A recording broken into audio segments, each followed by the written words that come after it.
Hello guys, যারা মূলত UI নিয়ে কাজ করতে চান তারা রিসার্চ করার জন্য ডিজাইন করতে যায় অনেক সমস্যা হয়।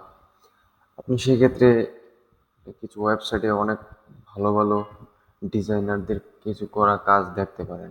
ওইগুলা থেকে আপনি আইডিয়া নিতে পারেন, রিসার্চ করে দেখবেন, ওইটার উপরে কপি করবেন। বারবার কপি করার পরে আস্তে আস্তে আপনার কাজ ভালো হবে।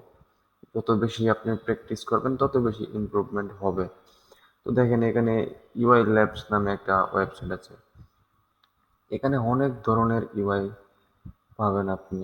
মানে মনে করেন আপনি একটা ওয়েব টেমপ্লেট বানাবেন, এইটা আপনি দেখলেন, তারপর আপনি এইটার মতো করে সেম টু সেম ফটোশপ অথবা ফিগমা অথবা এক্সডি যে যেটা ইউজ করে ওইরকমভাবে আপনি সেম টু সেম একটা পেজ ক্রিয়েট করবেন। ইমেজ আপনি অন্যগুলাও নিতে পারেন, অথবা এটা তো real estate related web template. তো আপনি এইখানে text plus image plus font যেরকম আছে ওরকম আপনি রাখতে পারেন, পজিশন, প্লেসমেন্ট। তো এরকম আপনি একটা কপি করতে পারেন, একটা কপি করে আপনি এটার সাথে কম্পেয়ার করবেন। আপনি যখন এটা কম্পেয়ার করবেন অথবা কপি করতে থাকবেন তখন দেখবেন আপনি অনেকগুলা টুলসের কাজ দেখতে পারতেছেন নতুন করে, যেটা হয়তো আপনি আগে করেন নাই। যেমন এখানে আপনি চাইলে গ্লাস মরফিজম টাইপের ডিজাইন দিতে পারেন। মানে এটা আপনার ক্রিয়েটিভিটিটা আস্তে আস্তে যখন বাড়বে, ঠিক তখনই আপনি নিজেই বুঝতে পারবেন যে আপনি কতটুক কাজ করতে পারতেছেন বা উম, কতটুক আছেন। তো দেখেন, এখানে অ্যাপের ইউআইও অনেক আছে, হিউজ পরিমাণ ডিজাইন করা আছে। আপনার শুধু এইখান থেকে কপি করে নিয়ে আপনি জাস্ট প্র্যাকটিসের জন্য আপনি কপি করে জাস্ট প্র্যাকটিস করতে পারেন। প্র্যাকটিস করার জন্য এই জন্য বলতেছি, কারণ মনে করেন আপনি এইখানে যে প্লেসমেন্টগুলো আছে, যে পজিশনিংগুলো আছে, মনে করেন এই যে দেখেন, আপনি যদি একেবারেই নতুন হন তাহলে আপনি এটা যদি কপি করেন তাহলে আপনি এটা যে সাইজ প্লাস ফন্টের সাইজ, পিকচারের সাইজ প্লাস আইকনের সাইজ, কালার, মানে সব কিছু আপনি বুঝতে পারবেন। আপনি এভাবে যত বেশি কপি করবেন ঠিক তত বেশি আপনার কাজের ইমপ্রুভমেন্টটা বাড়বে। সেজন্য প্রথমত আপনাকে রিসার্চ করতে হবে। আপনি এইখানে দেখতে পারেন। তাছাড়া আপনি যদি মোটামুটি মিড লেভেলের ইউআই ডিজাইনার হয়ে থাকেন তাহলে আপনি ওয়্যার ফ্রেম নিয়ে কাজ করতে পারেন। ওয়েবসাইট সার্চ করবেন, ওয়েবসাইট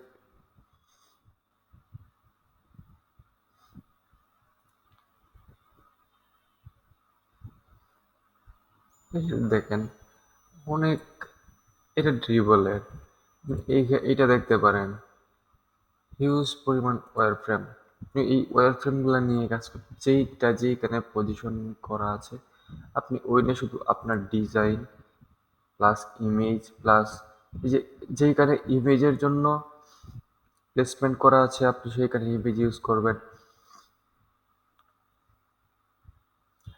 অনেক ধরনের ওয়্যার ফ্রেম আপনি ফোনের জন্য নিতে চাইলে ফোনের জন্য অ্যাপ নিয়ে কাজ করতে পারেন।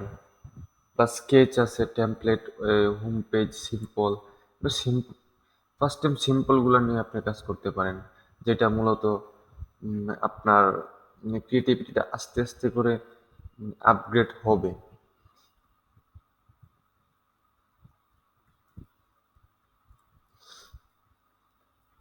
তারপর আপনি যদি অ্যাপ ইউআই ওয়্যার ফ্রেম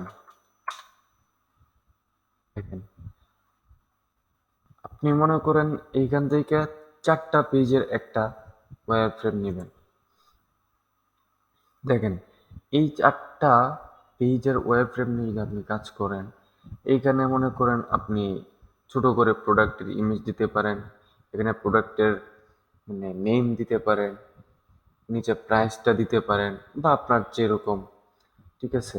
এখানে আপনি লগ ইন দিতে পারেন অথবা মোর, অথবা নেক্সট, আপনি এরকম এরকম দেখবেন। এটা হচ্ছে যে সবথেকে একটু সহজ করে যদি বলা যায়, এটা যে ডিজাইনটা করা আছে এটা নিওমরফিজম স্টাইল। সো আপনি এইখানে যেইভাবে করা আছে, আপনি এখানে কালার দিয়ে আপনি আপনার মতো ফ্ল্যাট ডিজাইন করতে পারেন।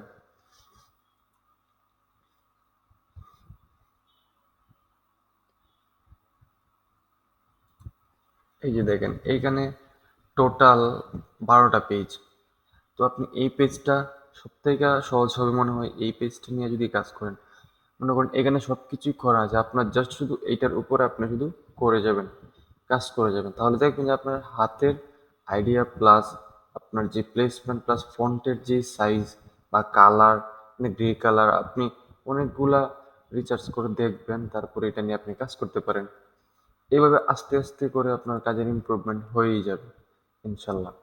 তারপরে আপনি যদি কালার বুঝতে চান তাহলে ইউআই কালার আইডি, আপনি এনিথিং, আপনি যা কিছু আছে আপনি মানে যতটুকু মানে আইডিয়ার ভিতরে আসে আপনি ওইটা লিখেই সার্চ করবেন। ধরুন আপনি ওই পেজটাতে আপনি এই 4টা কালার নিয়ে কাজ করবেন, আপনি 4টা কালার নিতে পারেন। এইখানে আপনার এখানে 4টা কালার আছে, আপনি এখান থেকে সিলেক্ট করে আপনি কাজ করতে পারেন। ব্যাকগ্রাউন্ড এরকম রেখে আপনি কাজ করতে পারেন। মানে কালার হিউজ পরিমাণ আইডিয়া দেওয়া আছে কালারে। আপনি যে ধরনের কালার প্যালেট আপনার প্রয়োজন হয় আপনি নিয়ে কাজ করতে পারেন। এখানে 3টা করে দেওয়া আছে, আপনি এগুলো নিয়ে কাজ করতে পারেন। এটা হচ্ছে বেসিক্যালি আপনি যত রিসার্চ করবেন তত বেশি জানতে পারবেন। কিন্তু আপনি কপি করতে মানে এই না যে আমি আরেকজনের কাজ কপি করতেছি বা এমন কিছু না। আসলে আপনি এটা আপনার মতে আপনি প্র্যাকটিস করতেছেন বাসায়, ঠিক আছে?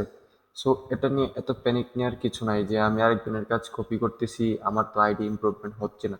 আসলে বিষয়টা এরকম না, আপনি যত বেশি কাজ করবেন কপি করবেন, আপনি আপনার কাজের ইমপ্রুভমেন্ট তত বেশি বাড়বে। সেটা আপনি জাস্ট 1 সপ্তাহ আপনি কাজ করে দেখেন, তারপরে কি হয়। আপনি যখন আপনার মতো একটা পেজ আপনি চাইবেন যে আমি একটা পেজ এখন ক্রিয়েট করি, আমি 1 সপ্তাহ প্র্যাকটিস করছি, তারপরে দেখবেন যে আপনার 1 সপ্তাহ আগের থেকে এখন আপনার কতটুকু ইমপ্রুভমেন্ট হয়েছে। মনে করেন ফন্টের size, font placement, image selection, আপনি ইমেজের জন্য পিক্সেলস থেকে ইমেজ নিতে পারেন, হিউজ পরিমাণ ইমেজ, হিউজ পরিমাণ আপনি এখান থেকে যে কোনো ধরনের আমার নেট স্লো, আপনি এখান থেকে যা সার্চ করবেন ওই ধরনের একদম হাই কোয়ালিটির ইমেজ পাবেন, এতে কোনো ডাউট নেই। এখানে আপনি যতটুকু রিসার্চ করবেন ঠিক ততটুকুই আপনি জানতে পারবেন, বুঝতে পারবেন। তো এই হচ্ছে বেসিক কিছু আইডিয়া আর কি, যারা নতুন শুরু করতেছেন বা ইউআই এর প্রতি ইন্টারেস্টেড অনেক আগে থেকেই, আপনি এইগুলো দেখতে পারেন। এইটা একটা ট্রিক্স। তো আপনি যদি চান কাজে লাগতে পারে, সেটা আপনার প্র্যাকটিসের উপর আপনার এফোর্টের উপর ডিপেন্ড করবে মূলত। এটাই। ধন্যবাদ, সবাই ভালো থাকবেন।